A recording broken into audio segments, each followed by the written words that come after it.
BNP শীর্ষ নেতৃত্বে কঠোর সতর্কতার পরও দলের তৃণমূল পর্যায়ে কিছু নেতাকর্মীর বিরুদ্ধে বিভিন্ন বিতর্কিত কর্মকাণ্ডে জড়িয়ে পড়ার অভিযোগ উঠেছে। এতে একদিকে যেমন দলটির ভাবমূর্তি প্রশ্নবিদ্ধ হচ্ছে, অন্যদিকে রাজনৈতিক অঙ্গনে তৈরি হয়েছে নতুন বিতর্ক।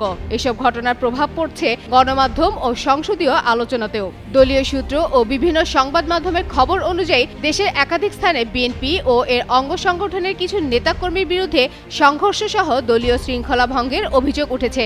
এরপরই দলীয়ভাবে দ্রুত ব্যবস্থা নেওয়া শুরু হয়েছে বলে জানা গেছে।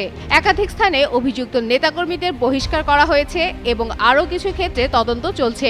দলের পক্ষ থেকে জানানো হয়েছে, কোনো অবস্থাতেই দলের নাম ব্যবহার করে অনিয়ম বা অপরাধকে সহ্য করা হবে না।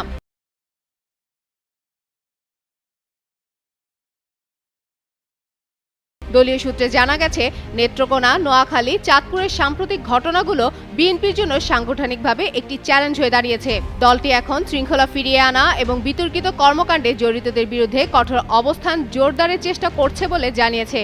এ বিষয়ে প্রধানমন্ত্রী রাজনীতি বিষয়ক উপদেষ্টা ও বিএনপি সিনিয়র যুগ্ম মহাসচিব রুহুল কবির রিজভী বলেন, ৫ আগস্টের পর থেকে দলের কোনো নেতাকর্মী অপরাধে জড়িয়ে পড়লে তার বিরুদ্ধে সাংগঠনিক ব্যবস্থার পাশাপাশি আইনি ব্যবস্থা নেওয়া হচ্ছে। বিএনপি সরকার গঠনের আগে ৭ সহস্রাধিক নেতাকর্মীর বিরুদ্ধে সাংগঠনিক ব্যবস্থা নেওয়া হয়। এটাই বিএনপির নীতি নির্ধারণী ফোরামের সিদ্ধান্ত।